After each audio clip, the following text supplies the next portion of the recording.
안녕하세요. 우영한 척정외과 우영 원장입니다.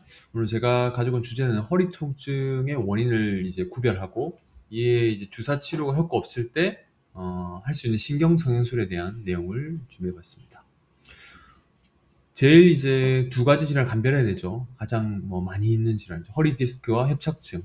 그 디스크 같은 경우는 사진에 보시다시피 빨간색으로 뼈와 뼈 사이의 디스크가 튀어나와 신경을 압박할 때 이제 증상이 나타나는데 보통 뭐 1, 20대 젊은 층에서부터 고령 환자분까지 누구든지 발생할 수 있고 허리가 이제 숙였을 때 통증이 이제 심해지고 타이어가 터져가지고 내용물 바람이 빠져가지고 신경을 건드리는 것 같고 똑같이 증상이 발현되게 됩니다.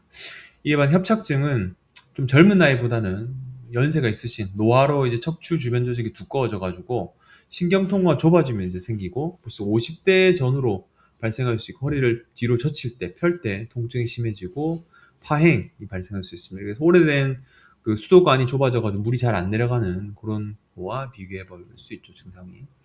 그래서 이런 증상에 이제 신경 성형술이라는 것이 시행될 수 있는데 뭐 신경을 이제 어떻게 뭐 성형처럼 그러니까 뭐 코를 세운다 이런 게 아니고 그 통증이 있는 부분에 이제 유착을 좀 제거해 주고 염증 반응도 제거해 주고 증상 완화해 주는 건데 이게 수술에 대한 부담이 크고 약물 치료 효과가 부족할 때 이제 디스크와 협착증으로 인한 신경 통증을 완화하는 비수술적인 치료 방법이죠. 그래서 이 시술 방법은 영상 장비를 통해서 그 실시간으로 어디로 가는지 확인하고 염증을 직접 치료하는 방법이고 그 유착을 제거하는 방법입니다. 신경소년술을 어떻게 진행돼야 되나요? 보통 이제 그 진행을 해야 되는 그런 케이스를 감별하는 게 제일 중요하고요. 만약에 결정했다면은 이 순서대로 되는데 처음에 카테터를 이제 삽입합니다. 꼬리뼈. 저희 병원은 이제 수면 마취를 통해서 환자분이 이제 통증을 이제 느끼지 못하고 이렇게 안 아픈 상태로 시술을 진행하고 있고요.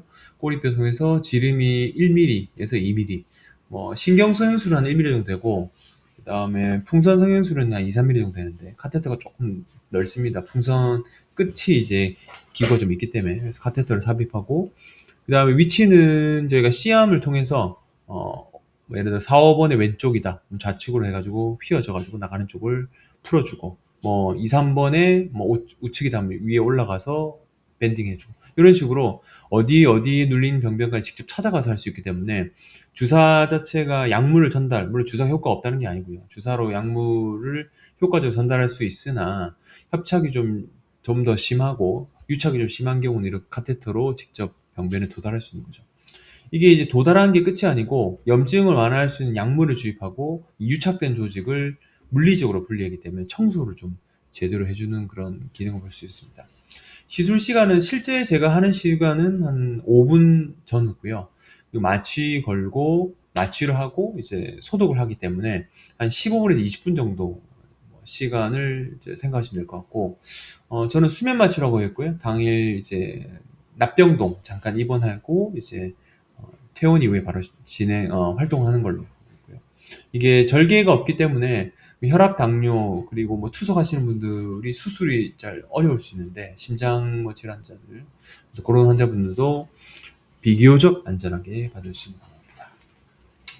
통증이라는 것이 이제 그 왜 생겼는지, 예를 들어 뭐 협착증인지 디스크인지 그게 어느 정도 심해졌는지 마비가 있는지 이런 것들 다 쳐내가지고 수술이 꼭 필요한 케이스는 수술을 해야 됩니다. 하지만 수술이 수술까지 필요 없는 케이스 그리고 주사 자체가 시행되는 효과를 못 보고 있다. 그러면 이제 그냥 약만 먹고 계속 주사를 맞는 게 아니고 시술 같은 방법을 도움을 받는다면은 그 유지되는 기간이 훨씬 길어지거나 추가적인 주사 치료가 필요 없는 경우가 생길 수 있습니다. 그래서 내가 시술이 겁나지 않을까, 뭐 시술이 했는데 또 재발하지 않을까. 물론 재발할 수 있는데 그 재발 리스크가 많이 생기는 환자분들을 감별해가지고 적절하게 안전하게 시술한다면은 환자분이 삶이 조금 더 윤택해지지 않을까 생각됩니다. 시청해주셔서 감사하고요. 내일 또 뵙겠습니다. 감사합니다.